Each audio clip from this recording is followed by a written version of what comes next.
Hi guys, today we have proving of identities, logical identities, using the law of algebra of proposition, the one I've treated in my previous video. So we have number one,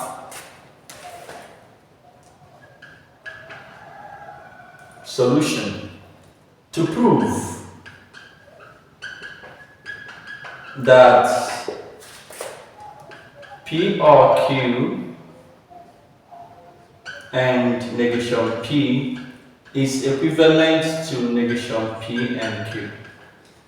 So we're going to solve this side and then ensure that our answer is equal to this. So we're going to work on this side and prove that this side is equal to this side. So we're going to write out only this information. So we have P or Q and negation P. Okay?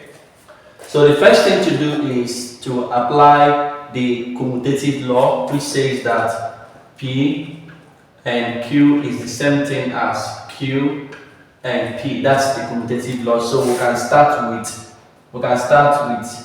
negation P and everything follows P or Q. So I just applied the commutative law. So the next thing now is I'm going to apply the distributive law so that I can have the negation of P and goes with P in bracket. Then the sign between the bracket, the sign on the brackets will now be the sign conjunction joining, of course, just like when we say open bracket. Okay, so when we say open bracket, negation P and P here in bracket. After that, negation P and Q. Then this or will now be the sign between the two terms. Okay, so here I now have negation P and what? The next number there, the next alphabet, negation P and Q.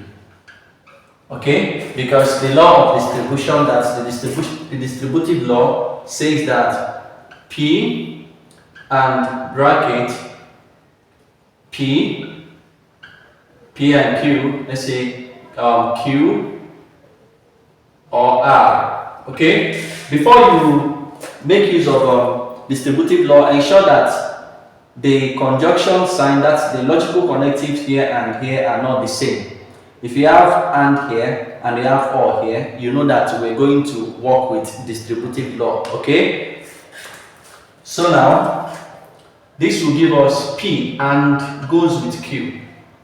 Then the or here will now be here. Then P and goes with R. P and goes with what? R. So that is exactly what we applied here, and that is distributive law. We applied. Okay. Then the next one we're going to apply now. We have this negation P and the P is equal to F. Okay, and that's the law of complementation or the law of complement. So we have F, negation P and P gives F. Then we have F or negation P and Q. And then we just applied the complementation law. Okay, we say that negation P and P is equal to F. If negation P is F, of course P is truth. Okay, if P is truth, negation P is what? F. So truth and F is F. Okay, so the next thing now is F or anything depends on that particular thing. So F or any proposition, the truth value of the combined proposition depends on negation P and Q. And then of course the law we apply now is the law of identity. Identity law. Okay, so that's identity law. So this is the answer. The identity law says F or anything. That's the identity law says F or P is equal to P. Okay? Or you say P or F is equal to P because of or. So if P is truth, then it is true. If P is false, then it is what? False. Okay? The next one is number 2. P and negation P or Q equivalent to P or P and Q. So we're going to work on this side. Definitely, I'm going to apply the distributive law here. So we have P, and because we have 2 different connective, this is and this is or. So definitely it is a distributive law. So P and negation P, okay, in bracket, the sign in between or, then P and Q comes in P and Q. So this and is going to affect the 2 things inside the bracket. The first is P and this one here, then or P and the other one here, and that's what we have. So let's proceed. P and negation P, from according to the law of complement, is equal to false. If P is truth, negation P is what? False. So truth and false is what? False. Therefore, P and negation P is false according to the law of complement. So we now have false or P and Q. So meanwhile, the law I applied there was distributive law. Distributive law, and the law I apply there is law of complement or complementation. Okay, then finally, F or anything, any proposition is equal to that particular proposition as far as or is concerned. False or any proposition, the truth value depends on that very proposition. If this proposition is false, then it is false. If this proposition is truth, then it is truth. So the answer simply becomes P and Q, proved. And of course, the law I use to get my answer now is the identity law. Is the identity law. So if you follow my videos very well, you see how these laws are, these questions are being watered down, how they are being lowered, simplified to obtain the answer using the very laws. So number 3.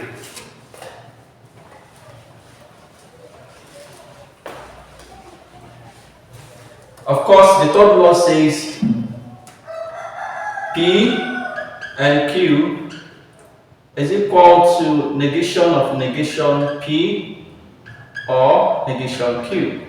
Okay, that's number 3.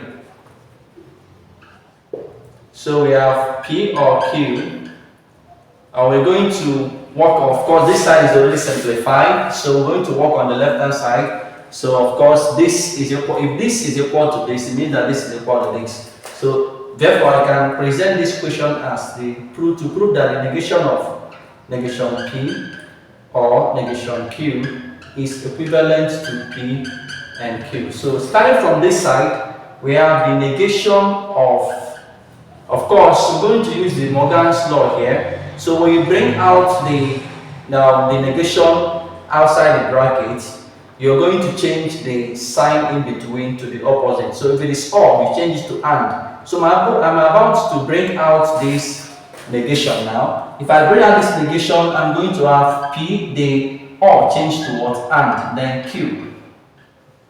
Okay, so we're trying to see if we can be able to balance both sides. So now, what the law I apply there is the Morgan's law. That's the Morgan's law. So now, I am going to apply the law of complement here, which says that the double negation of P is equal to P.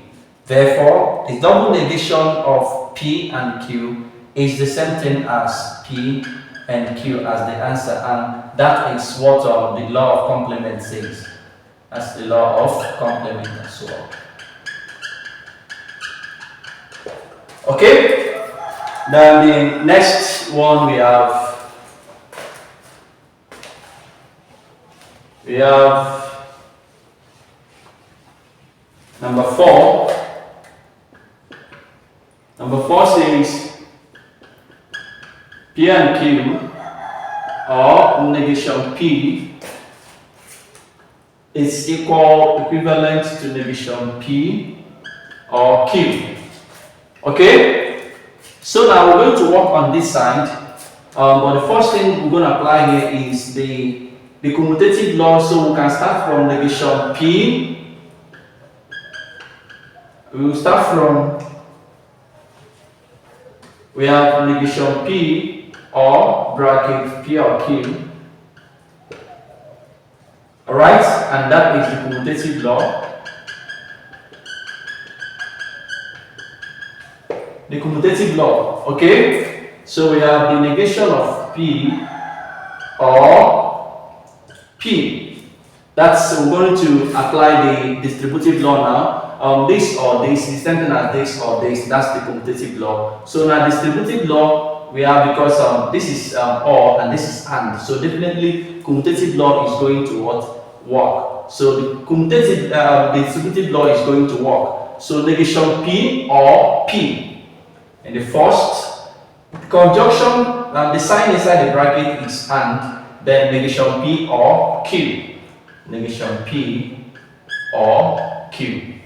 Okay, that's distributive. Distributive law. Okay? So now, negation P or P is truth. Truth, because if P, of course, I can still, if I can use commutative law here by changing this guy to P or negation P, okay? And that's commutative law, then and negation P or Q. That's if I need my P to come first, so that if P is truth, negation P is false, so that P or negation P becomes truth, like truth or false becomes truth. So this is still commutative. Commutative. As if I wish to, if I don't wish to swap it, I can equally just do it direct, knowing that negation P or P still has to be truth.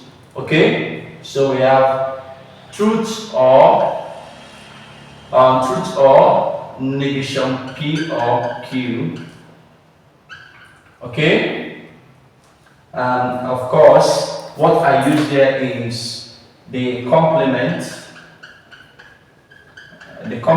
law, the law of complementation. Then finally, truth and anything depends on this. So truth and any proposition depends on that proposition. So the answer is negation P or Q. Okay, and then of course the law I use now is identity law. Okay, so this is on how to use the algebra of proposition to prove some identities, some logical identities. So here comes the end of the video. Please subscribe for more. Thank you and God bless.